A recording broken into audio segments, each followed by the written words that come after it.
Počuli ste už o tom, že Warren Buffett drží v hotovosti vyše 300 miliard? Nie je to síce pravda, ja vám to hneď vysvetlím, ale aby ste si vedeli predstaviť, o akom balíku peňazí sa bavíme.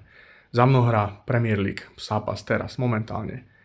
Leicester City a Manchester City. A čo keby ste ich chceli kúpiť, obidva?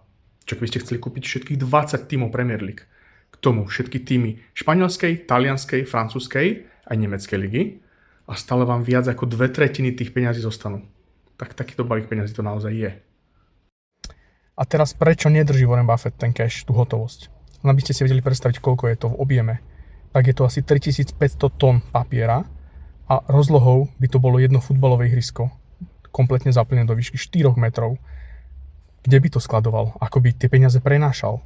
Hej, on má tzv. Alternatívu cashu, to znamená dlhopisy s krátkou splatnosťou, pokladničné poukážky a podobne a tie tomu generujú viac ako 1 miliardu mesačne. Takže to je ďalší dôkaz toho, že držať peniaze v hotovosti je úplná blbosť a on ako investor to samozrejme vie.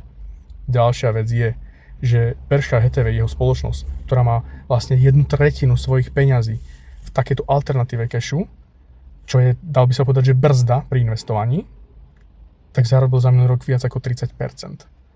Takže evidentne sa tej spoločnosti veľmi darí, evidentne to vedia robiť, dá sa im dobre dôverovať a tam nie je nad čím rozmýšľať. Aj. Proste keď si človek vyberie, že chce ísť tak ako Warren Buffett, tak nech ide.